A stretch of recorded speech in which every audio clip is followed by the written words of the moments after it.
It's January 11th, 2008. This is the Phibble4 Music News Show. I'm your host, Katie Boyer, and I am going to bring you the news in 4 minutes or less, so let's get going.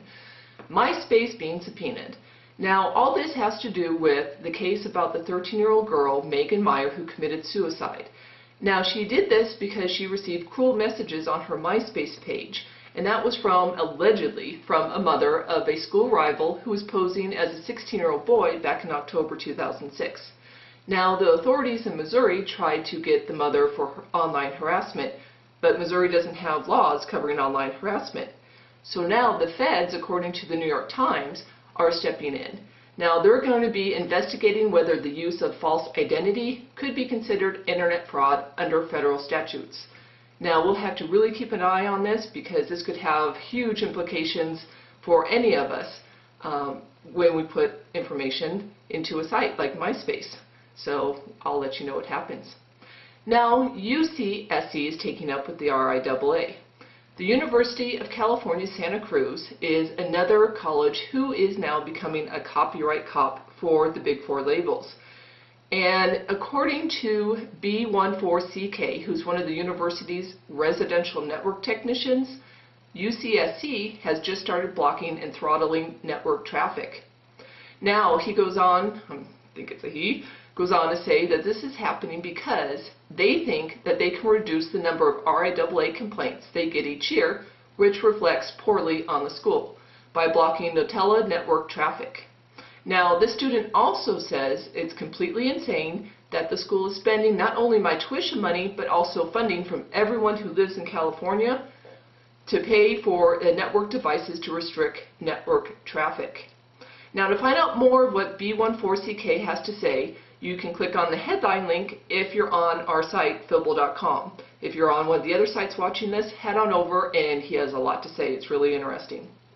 Now, The Hague this week was the site of a trial. Now, I know it's very popular for being an international war crimes trial destination or place, but this week it was all about MP3 players.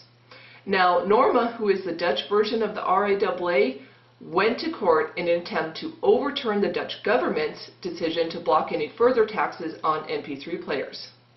Now, Norma already levies taxes on blank CDs and DVDs, but the government argued, and argued successfully, that they haven't even been able to keep up with those levies.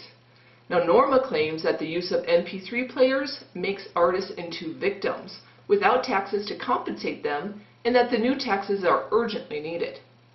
Well, the Dutch government says plans are in the works to overhaul the whole system. So in the end, the Dutch RIAA was defeated in their attempts to raise taxes on MP3 players. Yay, good news for the little guys, for the consumers. Last but not least today, Sony is going all out on DRM-free. Now, the entire Sony BMG catalog will be available on Amazon MP3 beginning later this month. Business Week recently suggested that Sony would drop DRM for only a select few, which I reported a couple days ago, but no, according to Amazon, Bill Carr, who's the Vice President of Digital Music, he came out and said, "We are excited to offer Amazon MP3 customers DRM-free MP3s from Sony BMG." So that means that they're doing it, folks. So that's it for today. I'm glad you joined me today. Have a great weekend, and I will see you on Monday. Bye.